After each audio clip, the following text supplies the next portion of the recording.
পরিবহন দপ্তরের কাজ কাটমানি ছাড়া কি হয়, এই অভিযোগ বিগত আমলে বারবার উঠেছে।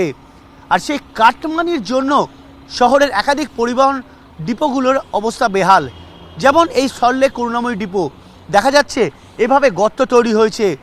সরকারি বাসের যারা চালক, যারা এখানে বেসরকারি বাস যারা এখানে রাখে, তারা বলছেন যে এই বাসগুলো যখন পার্ক করা হয় তখন এই ধরনের গর্তে পড়ে সেই বাস উল্টে যেতে পারে, দুর্ঘটনা ঘটতে পারে। এবং দেখা যাচ্ছে এই ধরনের গর্ত কিন্তু সল্টলেক করুণাময়ী ডিপোর একাধিক অংশেই গর্ত তৈরি হয়েছে এবং যে কারণে ভয়াবহ অবস্থা হয়েছে বলে ইতিমধ্যেই বাসের চালকদের তরফে জানানো হয়েছে। খুব সমস্যা, গাড়ি লেগে যাচ্ছে, ভেঙে যাচ্ছে, অফিসে গিয়ে মানে কৈফত দিতে হচ্ছে, হাজার কেন ভাঙছে, কি করে লাগছে, ঘষা লাগছে, নিচু গাড়িগুলো আমাদের ঘষা লেগে যাচ্ছে, ছাল চামড়া উঠে যাচ্ছে, হতেও পারে ছোট গাড়ির চাকা যেগুলো উল্টে যেতে পারে।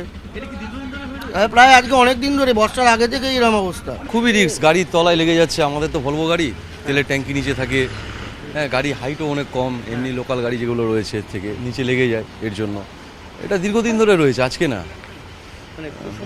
হ্যাঁ, খুবই সমস্যা। তারপরে যখন জল জমে, গাড়ির থেকে বড় কথা যে চার চাকাগুলো ঢোকে, রিক্সাগুলো ঢোকে।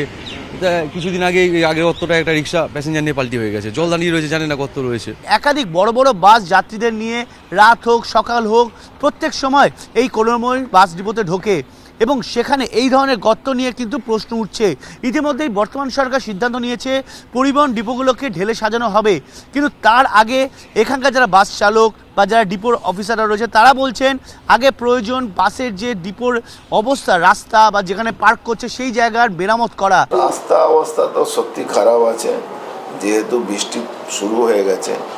আমার মনে হচ্ছে এই বৃষ্টির মধ্যে তো রাস্তা হবে না, বৃষ্টির পরেই তো যতটুকু রিপেয়ার করা আমরা করছি, কিন্তু পুজোর আগে মাননীয় মুখ্যমন্ত্রী নির্দেশ দিয়ে দিয়েছেন সব রাস্তা কমপ্লিট করে দিতে হবে, আমরা করে নেব। ঢেলে সাজানো হবে সেটা সিদ্ধান্ত যেমন হয়েছে, সেটা আর ধীরে ধীরে হবে, সময় সাপেক্ষ বিষয়। কিন্তু বর্তমানে যে পরিস্থিতি তৈরি হয়েছে তাতে কিন্তু যে কোনো সময় বড় দুর্ঘটনা ঘটে যেতে পারে খোদ ডিপোর মধ্যেই।